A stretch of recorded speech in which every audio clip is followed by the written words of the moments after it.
কি করতেছো? আর এই আপনি আমাদের এলাকার মিস্ত্রি না? আপনি এখানে আমার বউয়ের সাথে বাথরুমের মধ্যে কি করতেছিলেন? কি বলতেছো? আমি ওয়াশরুমে কি করছি যে তুমি এরকম রিঅ্যাকশন করতেছো? চুপ, একদম চুপ। নষ্ট মেয়ে কোথাকার, চরিত্রহীনা। আমি অফিসে ছিলাম, বাসায় ছিলাম না, সেই সুযোগে তুমি মিস্ত্রির সাথে মিলে বাথরুমের মধ্যে এসব নোংরা কাজ করতে তোমার একটু বিবেকে বাঁধলো না? এই আমি তোমার কিসের কমতি রাখছি? আমি কি তোমাকে সুখ দিতে পারি না? স্যার, চোখের দেখা সবসময় সত্যি হয় না স্যার। আপনি এখানে খাড়ায় কি কি দেখতে আসছিলেন? আচ্ছা, আপনি ভালো করে দেখবেন না যে আসলে আমরা কি কাজ করতে আছি? আপনি সাইড থেকে দেখে আধে বাধে কথা বলতেছেন কিসের জন্য? আগে জানেন বিষয়টা কি হয়েছে? এই ছোট লোকের বাচ্চা, তুই কোনো কথা বলবি না। তোরে তো মন চাচ্ছে থাপড়ায়া গিরার হাড্ডি গুড্ডি সব ফাটায় ফেলাই, বেয়াদব কোথাকার। হ্যাঁ, এই তুই পুরো বয়সে কিসের এত চুলকানি তোর? হ্যাঁ, যে আমার বউয়ের সাথে তুই নষ্টামি করস? এই চুপ থাকো। তুমি কার সাথে কিভাবে কথা বলতেছো? উনি কিন্তু তোমার গুরুজন, সেটা মাথায় রাখতে হবে। এই আমি ওনার সাথে কি নষ্টমি করছি সেটা তো আগে বলো, তারপরে মনে যা আসবে তাই বলবা। আগে সেটা বলে নাও। ও, চোখের দেখার ভুল, তাই না? চোখের দেখার কি ভুল? এখন কি আমি বাথরুমের ভিতরে ঢুইকা কোন কোন পজিশনে খেলতেছিলি এগুলো আমি দেখবো? হ্যাঁ, বলতে তোমাকে হবে। এইভাবে একটা মানুষকে ব্লেম দেওয়ার আগে বলতে হবে সেই মানুষটা কি করছে, কেন করছে। আর কোনো কথা শুনতে চাই না। এই নষ্ট না, আর তুই, তোরা দুজন এই বাসা ছেড়ে এখন চলে যা, বেরো যে এই বাসা থেকে। আমি এমনিই চলে যাব, কিন্তু আগে এখানে হয়েছেটা কি সেটাকে শুনে নাও, তারপরে তোমার যা ইচ্ছে তাই করবে। কি আর বলবি বল। শোনো কি হয়েছে।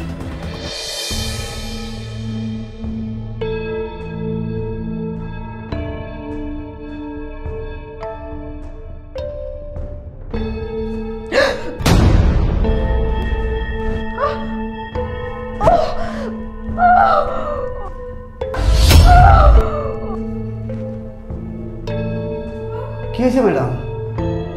এমন করতেছেন কেন? আমার নিঃশ্বাসের সমস্যা হচ্ছে। ম্যাডাম ম্যাডাম আমি আমি দেখতেছি। আপনি এক কাজ করেন ম্যাডাম, এদিকে ঘুরে এই আমি একটু মালিশ করে দিই। এত কিছু হয়ে গেছে, তুমি আমাকে আগে জানি তো। আমি অফিস থেকে এসে ডাক্তার দেখালাম। তুমি কি ঠিক আছো? চাচা, আমি তো না বুঝে অনেক খারাপ ব্যবহার করে ফেলছি, আপনি আমাকে মাফ করে দিন। তোমরা কিছু কিছু স্বামীরা না এরকমই, ঠিকভাবে একটা জিনিস না দেখে না বুঝে কোনো কিছু যাচাই না করেই একটা মানুষের ঘাড়ের উপরে ব্লেম দিয়ে দাও। কেন? একটা জিনিস আগে ভালো করে বুঝতে পারতেছো না? আগে দেখতা এখানে কি হয়েছে, একটু ভেতরের দিকে যেতে পারতা যে আসলে হচ্ছিলটা কি। কোনো কিছু না দেখে না বুঝে শুধু শুধু এই বয়স্ক লোকটাকে অপমান করলে, তার সামনে তুমি তোমার ঘরের বউ আমাকে অপমান করলা। আরে আজকে যদি এই মানুষটা সময় মতো আমাকে না বাঁচাতো, তাহলে না তুমি যে বাসায় আসছো না, এসে আমাকে আর জীবিত পাইতা না, এতক্ষণে মরে ভূতে থাকতাম। আমি বললাম তো চাচা, আমি আপনাকে হাত জোর করে মাফ চাচ্ছি। অনেক বাজে ব্যবহার করছি, আপনার গায়ে হাতও তুলতে চাইছি। আমি আপনার ছেলের বয়সী, মাফ করে দেবেন। আর তাছাড়া একটা কথা চিন্তা করেন, আপনিও তো একটা পুরুষ মানুষ, তাই না? আজকে যদি আমার জায়গায় আপনি হতেন, আর আপনি যদি বাসায় এসে দেখতেন যে আপনার স্ত্রী এরকম একটা আপত্তিকর অবস্থায় আছে, আপনি কি সন্দেহ করতেন না বলেন? সেই জায়গা থেকে আমিও সন্দেহ করছি। আসলে প্রচুর ভালোবাসি তো নিজের ওয়াইফকে। আপনি আমাকে মাফ করে দিন। আর তুমিও আমার ক্ষমা করে দিও। নেক্সট টাইম থেকে আমি বিচার বিবেচনা করে সিদ্ধান্ত নিব। স্যার, মাপ চাইতে হইব না ম্যাডাম। স্যারে আসলে ভুল বুঝছে, ভুল বোঝাবুঝি তো মানুষের হয়। স্যার আসলে ভুল কিরা ফেলাইছে, এখন তো হ্যাঁ হ্যাঁ বললে বুঝতে পারছে। এই জায়গায় তো আপনার আমার কোনো দোষ ছিল না। ঠিক আছে, আপনি স্যারের মাফ করে দেন। আচ্ছা ঠিক আছে, যা হয়েছে হয়েছে, কিন্তু নেক্সট টাইম যেন এরকম আর না হয়। তখন কিন্তু সত্য সত্য আমি বাড়ি ছেড়ে চলে যাব। চাচা, আপনার কি কাজ শেষ হয়ে গেছে? তাইলে জি স্যার, সব হয়ে গেছে। তাইলে ম্যাডাম স্যার, আমি এখন আসি। আপনারা ভালো থেকে। চাচা, আপনি ড্রয়িং রুমে যে বসুন, আমি আপনার টাকাটা নিয়ে আসছি। জি। খুশি? এবার খুশি হয়েছো? একটা বাহিরের লোকের সামনে আমাকে এভাবে অপমান করে কি মজা পাইলা? বাবা, বললাম তো সরি, আর এরকম ভুল হবে না। বাদ দাও না, আমি অনেক টায়ার্ড। আমি আসি এখন, তুমি ফ্রেশ হয়ে নাও। আচ্ছা ঠিক আছে, যাও তুমি ফ্রেশ হয়ে নাও, আর আমি চাচার টাকাটা দিয়ে আসছি।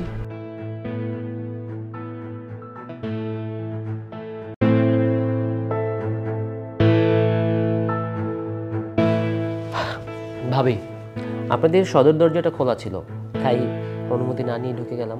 আরে ভাই যে, কেমন আছেন? আপনাদের মতো সুন্দরী ভাবি যাদের আছে তারা তো ভালোই থাকে, তাই না? তা কিছু মনে করে এসেছেন নাকি? একটা দরকার অবশ্য আছে, সৈকত বাসায় নেই। না, ও তো অফিসে। তাহলে আপনাকে বলাই যায় ব্যাপারগুলো। কি কথা?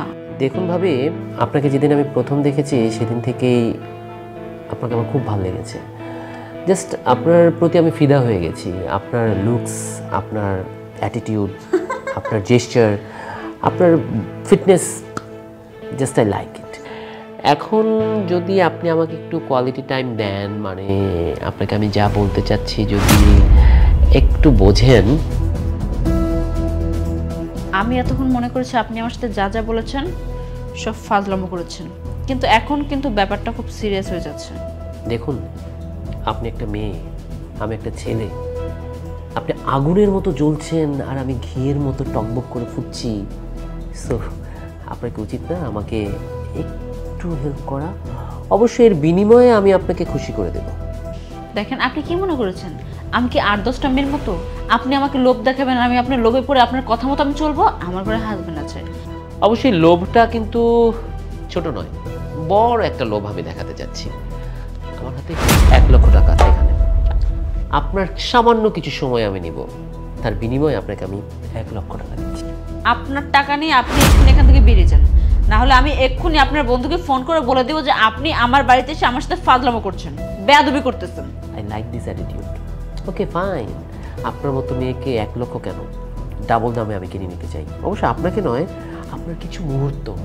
এখানে আরও 1 লক্ষ টাকা আছে, 2 লক্ষ টাকা। ভেবে দেখুন, সামান্য কিছু সময়ের বিনিময়ে আপনি পাচ্ছেন 2 লক্ষ টাকা। এই টাকা দিয়ে আপনি অনেক কিছু করতে পারবেন, শপিং করতে পারবেন, জুয়েলারি কিনতে পারবেন, আপনার মনের মতো জায়গায় বেড়াতে পারবেন। সৈকত একসাথে আপনাকে কোনোদিন 2 লক্ষ টাকা দিবেন, এটা আমি ভালো করেই জানি। ও খুব কৃপণ। সত্যি সত্যি টাকা আমার? অবশ্যই আপনার, যদি সময়টা আমার হয়। আপনার বন্ধু জানবে না তো? সৈকতকে বলবো আমি কি বোকা? He is my best friend. ও জানলে আমাকে আস্ত রাখবে। ঠিক আছে, আমি আপনার কথা রাজি, কিন্তু আমার একটা শর্ত আছে। আপনার যে কোনো শর্তে আমি রাজি। আপনি আমাকে কিছু করবেন না, যা কর আমি করব। That's good, new experience. তা এখানেই কি হবে না বেডরুমে যাবেন? বেডরুমে চলো।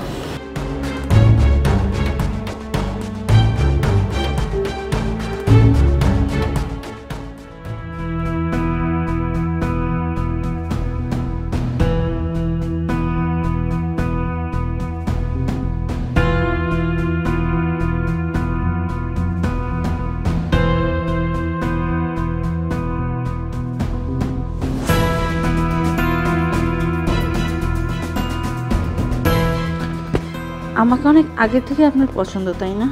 হ্যাঁ। পছন্দ যেহেতু, আপনার মনের আশা তো পূরণ করতে হয়।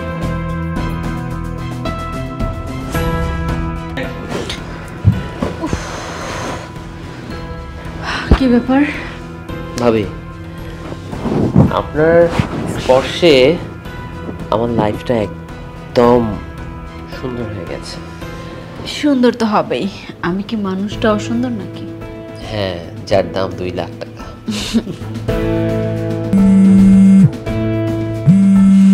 আপনার বন্ধু কল করেছে। হ্যালো সোনা, বলো। হ্যালো জান, শোনো, আমার নেক্সট ব্যবসার জন্য আমি 2 লাখ টাকা রাখছি, সেটা আমি আমার বন্ধুকে দিয়ে মানে? তোমার বাসার মধ্যে পাঠিয়ে দিছি, ঠিক আছে? টাকাগুলো কিন্তু যত্ন করে রাখবা, ঠিক আছে? তুমি তোমার বন্ধুকে দিয়ে 2 লাখ টাকা পাঠিয়েছো ব্যবসার কাজের জন্য? হ্যাঁ হ্যাঁ, ওগুলো আমারই টাকা, যত্ন করে রাখো, কিন্তু আমি রাতের বেলা বাসায় আসবো। টাকা তো পেয়েছি।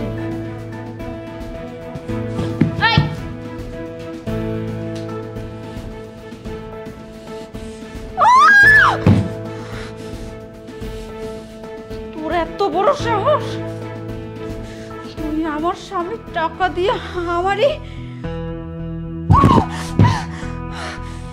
এখন